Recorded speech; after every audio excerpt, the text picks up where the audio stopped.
Hi student, good morning. Welcome to online class. NMPS की online class में आपका स्वागत है, अभिनंदन है। देखो बच्चों, आज की हमारी क्लास का टॉपिक है रक्त स्कंदन। देखिए बच्चों, प्रीवियस जो क्लास थी उस प्रीवियस क्लास में हमने आपको ब्लड ग्रुप के बारे में बताया।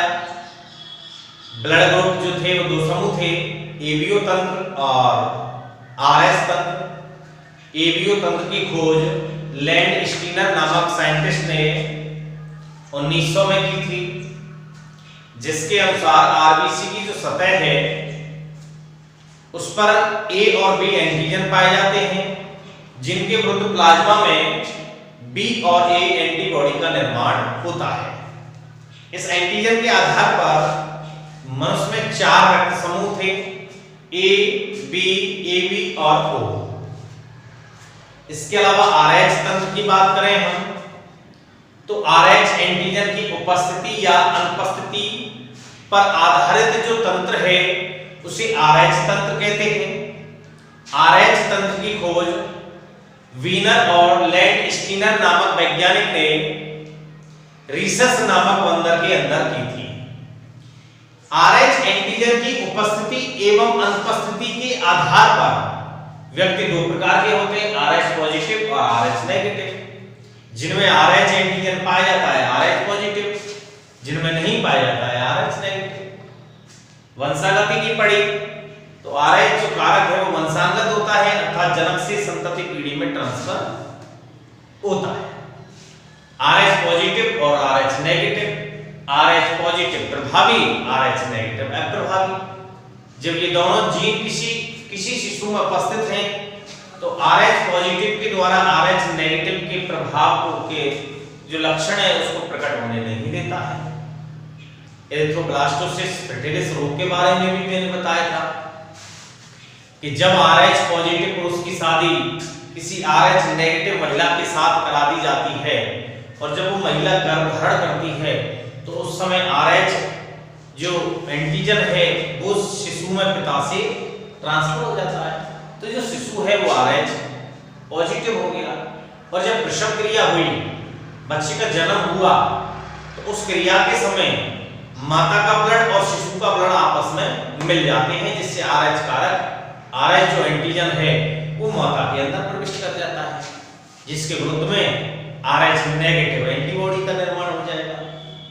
यदि यही महिला दूसरी बार जब गर्भधारण करती है तो उसके शिशु का आरएच पॉजिटिव होगा, उसके प्रति पहले ही एंटीबॉडी बनी हुई है, ये एंटीबॉडी प्लेसेंटा के द्वारा उस यानी शिशु के अंदर प्रविष्ट कर जाएगी, वहां आरबीसी नष्ट हो जाएगी, जिससे रक्त की कमी हो जाएगी, एनीमिया रोग हो जाएगा।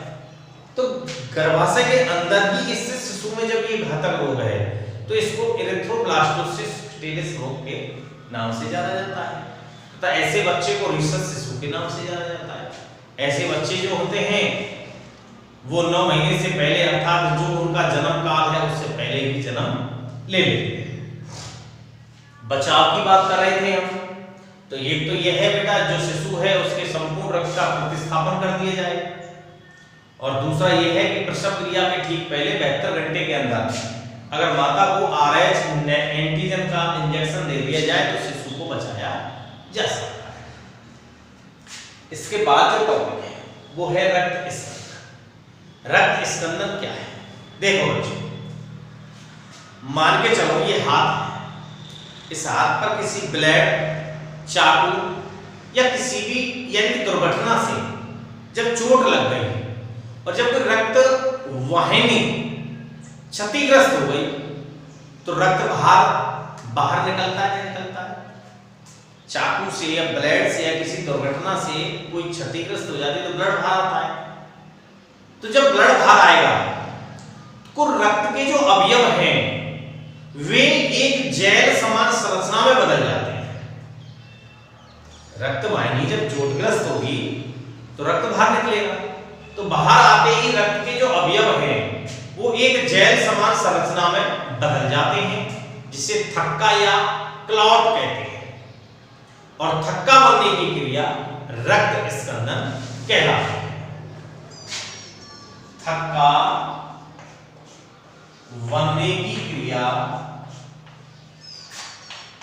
थक्का बनने की क्रिया रक्त स्कंदन कहलाती है।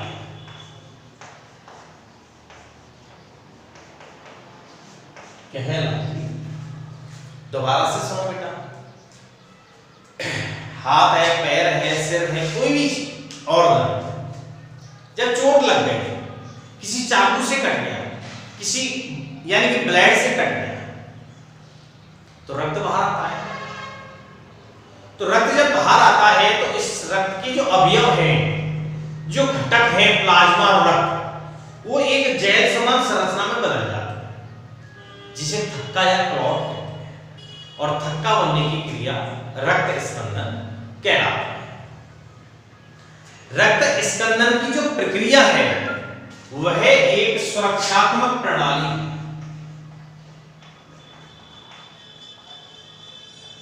सुरक्षात्मक प्रक्रिया है। रक्त स्कंदन एक सुरक्षात्मक प्रक्रिया है। क्यों? क्योंकि एक तो वो रक्त के स्राव को रोकती है। चोट लग गई, रक्त स्कंदन होगा तो अतिरिक्त जो रक्त बहना चाहिए था उसको रोकेगी। दूसरी, घावयुक्त जो स्थान है उस घावयुक्त स्थान पर रोगाणुओं के प्रवेश को रोकती है। तो इसलिए इसको सुरक्षात्मक प्रणाली कहते हैं। रक्त स्कंदन की जो क्रिया है उसमें 13 रक्त स्कंदन कारक भाग लेते हैं। दोबारा से सुनिए बेटा, जब चोट लग गई, कट गया, फट गया, कुछ भी हो गया, रक्त बाहर निकलेगा तो रक्त के जो अवयव हैं वो एक जेल समान संरचना में बदल जाते हैं, जिसे थक्का या क्लॉट कहते हैं। और थक्का बनने की क्रिया रक्त स्कंदन कहलाती है। रक्त स्कंदन एक सुरक्षात्मक प्रक्रिया है जो कि एक तो रक्त स्राव को रोकती है, इसके अलावा घावयुक्त स्थान में रोगाणु के प्रवेश को भी रोकती है। रक्त स्कंदन की जो क्रिया है उसमें 13 स्कंदन कारक भाग लेते हैं। इसके बाद रक्त स्कंदन की क्रिया में, रक्त स्कंदन होता कैसे है ये पढ़िए आप। रक्त स्कंदन की क्रिया,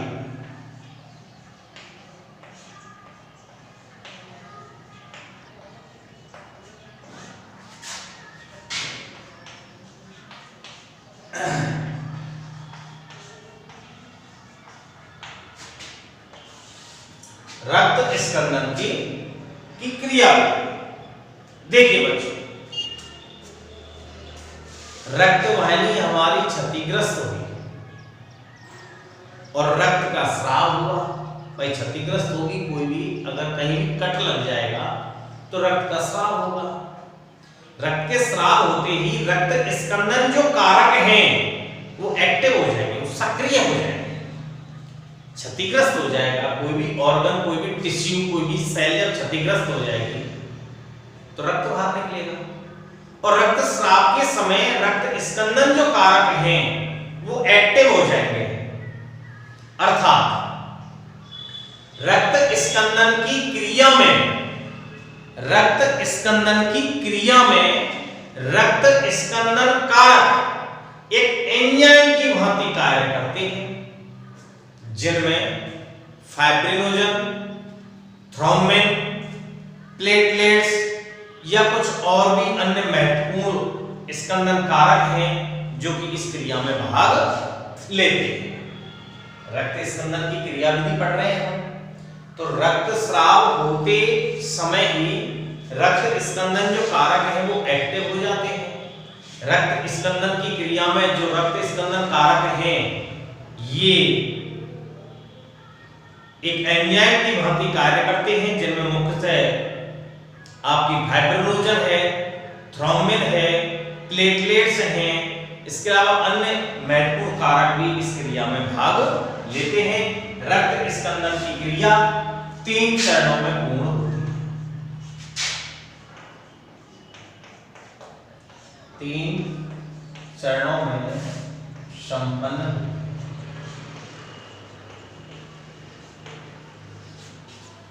संपन्न होती है। देखिए, पहली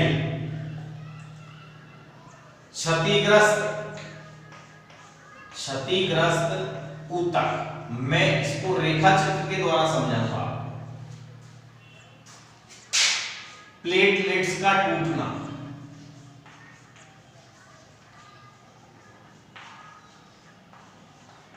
प्लेटलेट्स का टूटना, थ्रोम्बोप्लास्टिन का निर्माण,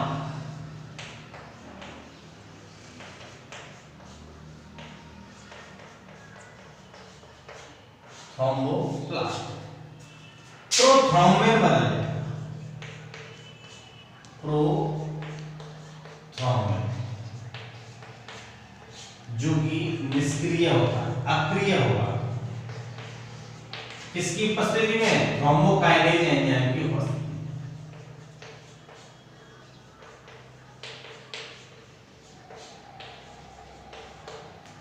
ठीक है साहब। क्षतिग्रस्त ऊतक, प्लेटलेट्स का टूटना, थ्रोम्बोप्लास्टिन, थ्रोम्बोकाइनेज एंजाइम की उपस्थिति में प्रोथ्रोम्बिन अक्रिय में बदल जाएगा।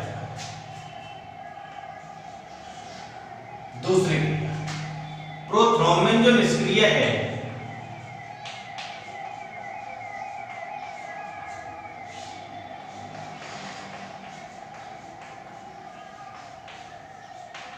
यह थ्रोम्बोकाइनेज एंजाइम की उपस्थिति में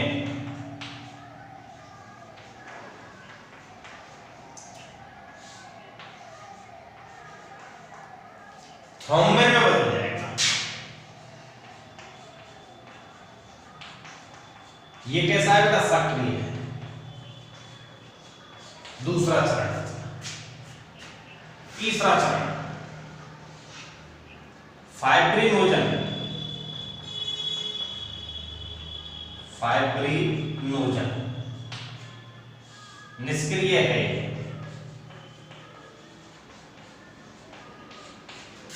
फाइब्रिन में बदलेगा।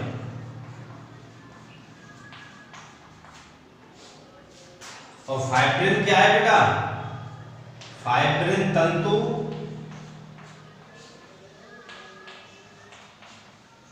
जाल प्लस रक्त सेल्स, ये तीन इसके चरण हैं। और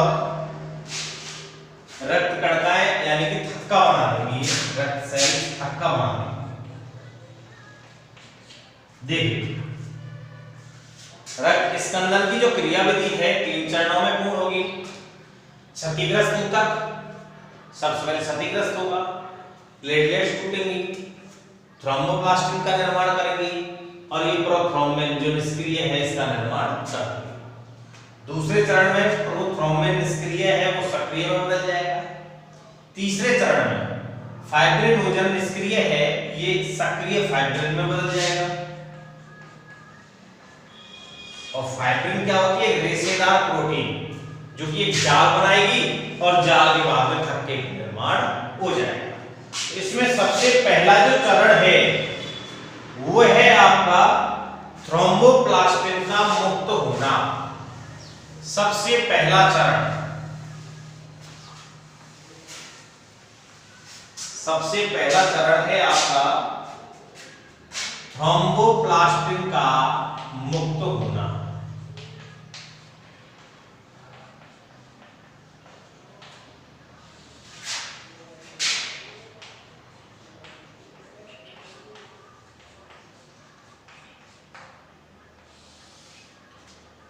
थ्रोम्बोप्लास्टिन का मुक्त होना। देखिए बच्चों,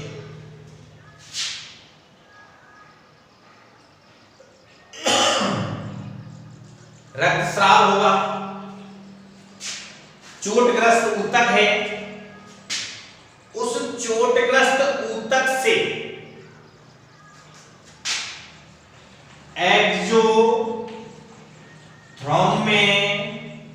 थ्रोम्बोप्लास्टिन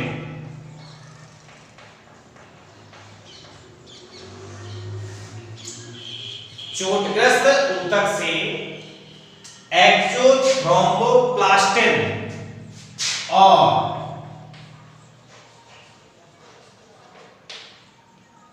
प्लेटलेट्स, ये दोनों मिलकर एंडोथ्रोम्बोप्लास्टिन का निर्माण करते हैं।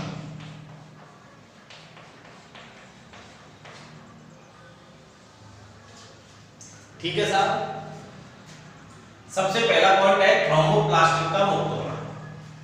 तो एक्सोथ्रोम्बोप्लास्टिन जो है, चोटग्रस्त ऊतक से एक्सोथ्रोम्बोप्लास्टिन और प्लेटलेट्स संयुक्त होकर एंडोथ्रोम्बोप्लास्टिन का निर्माण किया जाता है।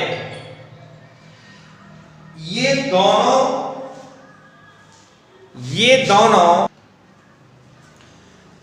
थ्रोम्बोप्लास्टिन का मुक्त होना, पहला टॉपिक पढ़ रहे हैं हम।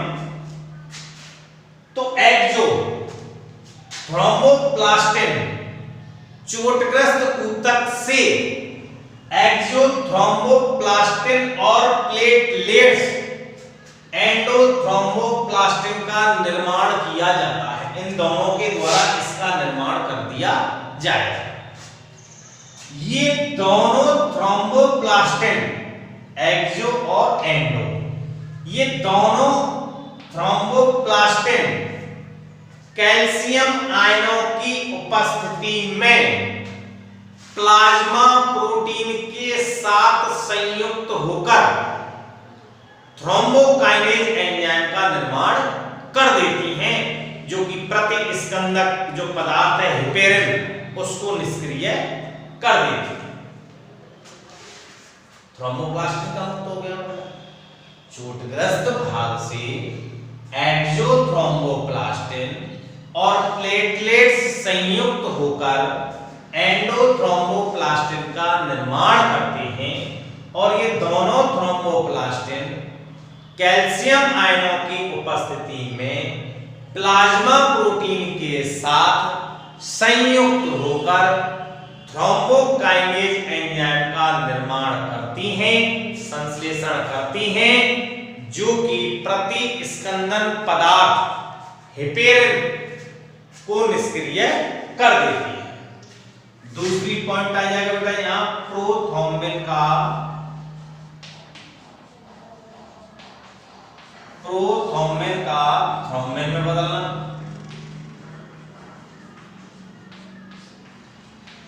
थ्रोम्बिन में बदलना।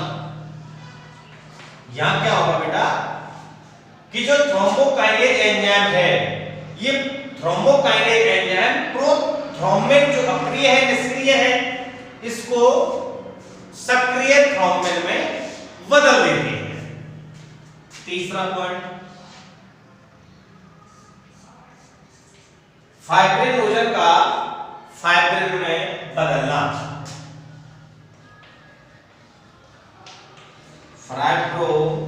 फाइब्रिनोजन का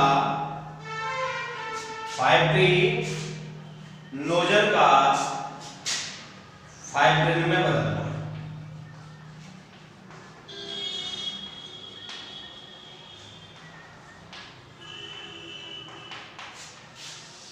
फाइब्रिनोजन का फाइब्रिन में बदलना। अब फाइब्रिनोजन जो प्रोटीन है, यह प्लाज्मा में घुलनशील प्रोटीन होती है। फाइब्रिनोजन जो है, ये प्लाज्मा में घुलनशील प्रोटीन होती है, जो कि थ्रोम्बिन प्रोटीन की उपस्थिति में,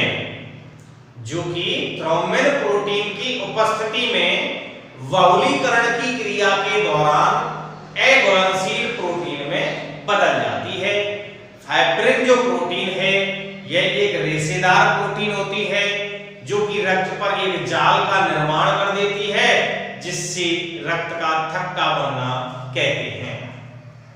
रक्त थक्का बनने के बाद एक हल्के पीले रंग के पदार्थ का स्रावण होता है, जिसे सीरम कहते हैं।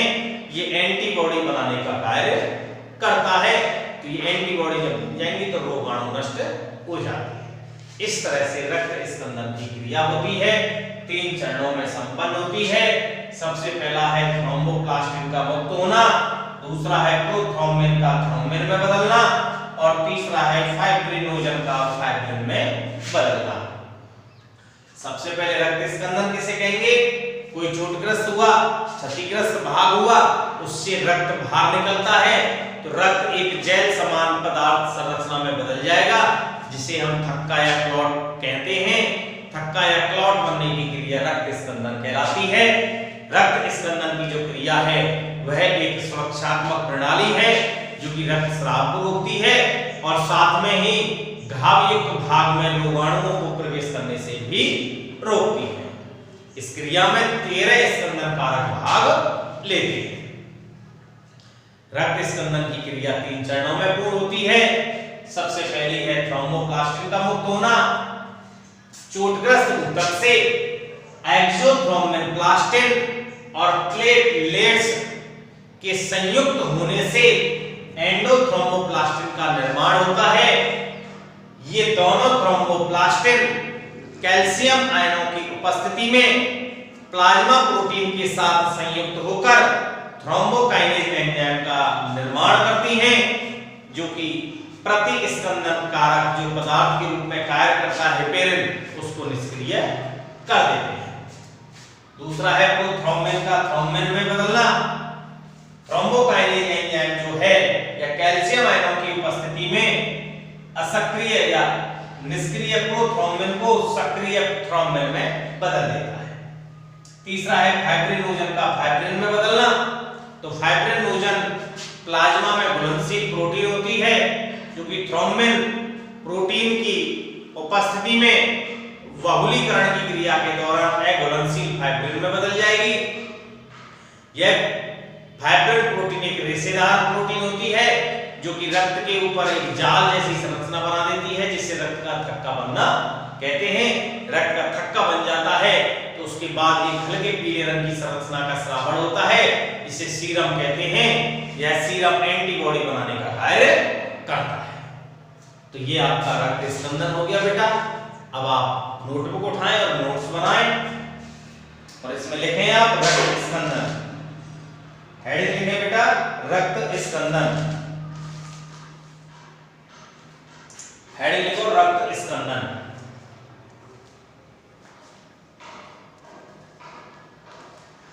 रक्त स्कंदन इसमें लिखो बेटा रक्त वाहिकाओं से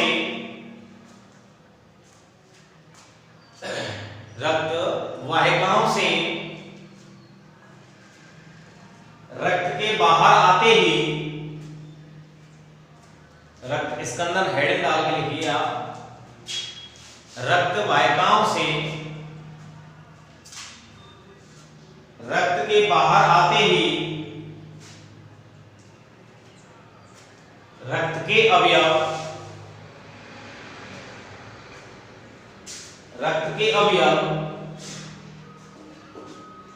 एक जेल समान संरचना में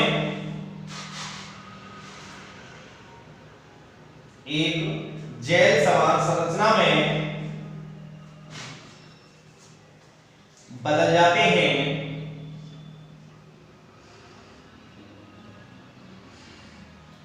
जिसे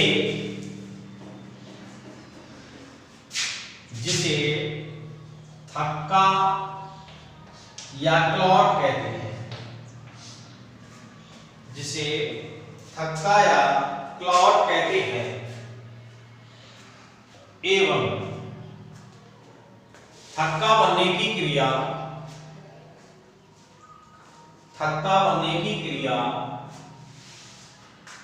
रक्त स्कंदन कहलाती है। थक्का बनने की क्रिया रक्त स्कंदन कहलाती है।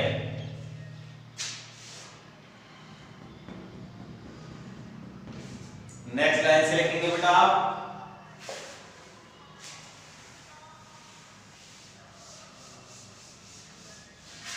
रक्त स्कंदन की क्रिया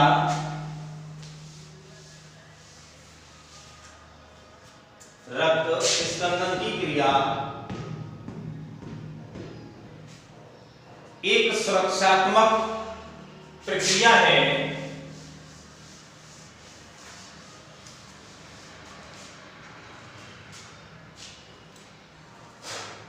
रक्त स्कंदन की क्रिया एक सुरक्षात्मक प्रक्रिया है जो कि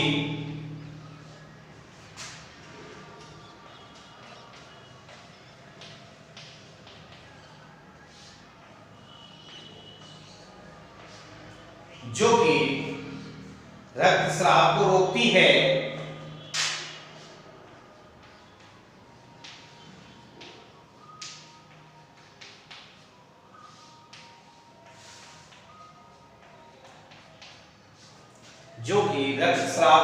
है और घावयुक्त स्थान से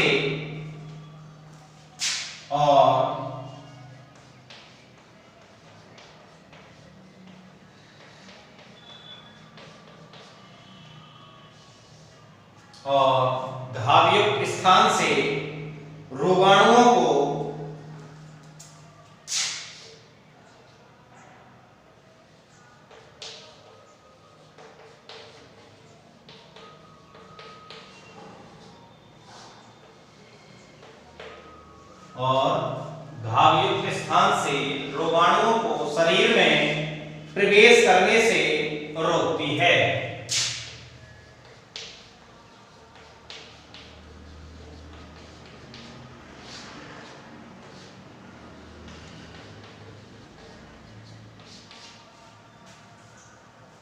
रोगाणुओं को प्रवेश करने से रोकती है। स्टार बना के लिखिए बेटा, रक्त में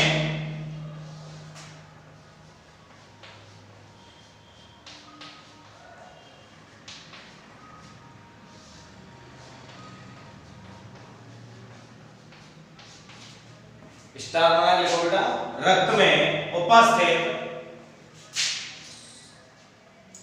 13 स्कंदन कारक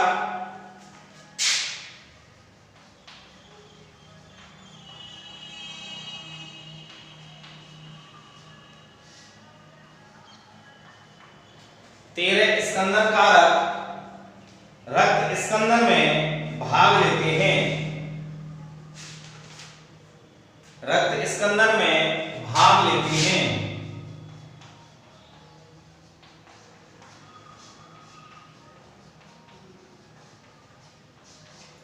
हेडिंग लिखिए बेटा, रक्त स्कंदन की क्रियाविधि।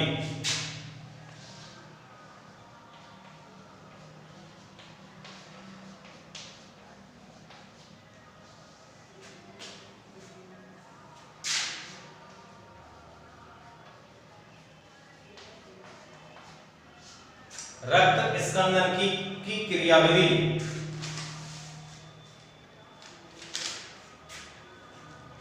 इसमें लिखिए बेटा, जब कोई रक्त वाहिनी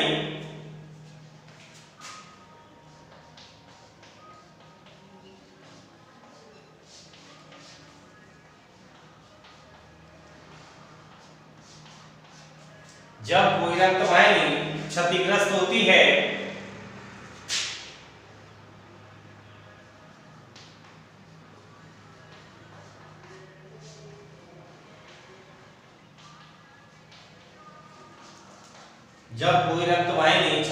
होती है और रक्त का स्राव होता है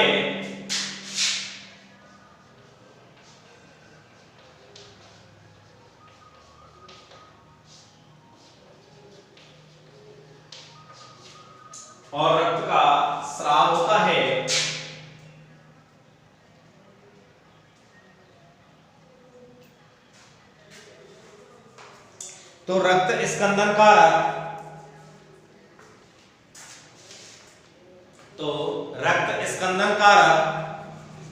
सक्रिय हो जाते हैं।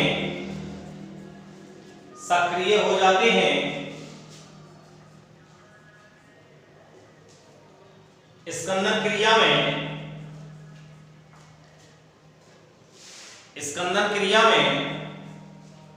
स्कंदन कारक एंजाइम की भांति कार्य करते हैं। स्कंदन क्रिया में स्कंदन कारक एंजाइम की भांति कार्य करते हैं। स्कंदन क्रिया में स्कंदन क्रिया में फाइब्रिनोजन, स्कंदन क्रिया में फाइब्रिनोजन, थ्रोम्बिन, प्लेटलेट्स, स्कंदन क्रिया में फाइब्रिनोजन, थ्रोम्बिन, प्लेटलेट्स एवं कुछ अन्य कारक महत्वपूर्ण होते हैं, एवं कुछ अन्य कारक महत्वपूर्ण होते हैं।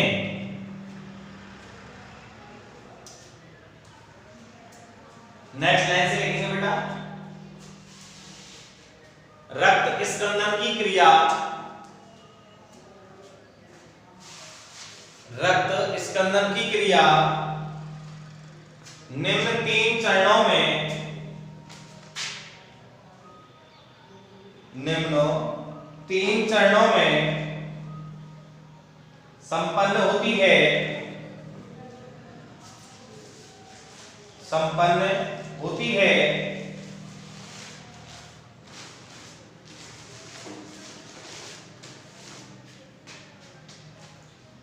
तीनों कारक आपके सामने ब्लैक बोर्ड में देख रहे हैं बेटा, तीनों चरण। पहला चरण है आपका क्षतिग्रस्त ऊतक, प्लेटलेट्स का टूटना, थ्रोम्बोप्लास्टिन, प्रोथ्रोम्बिन। दूसरा है प्रोथ्रोम्बिन, थ्रोम्बिन सक्रिय में बदल जाएगा। तीसरा है फाइब्रिनोजन, जो निष्क्रिय है, ये फाइब्रिन में बदल जाएगा।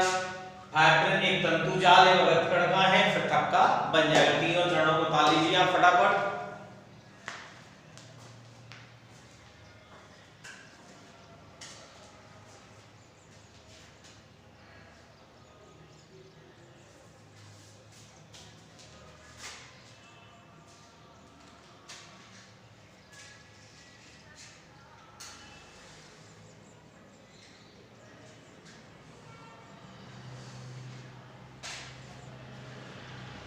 पहला, दूसरा और तीसरा तीनों को ताल लीजिए आप।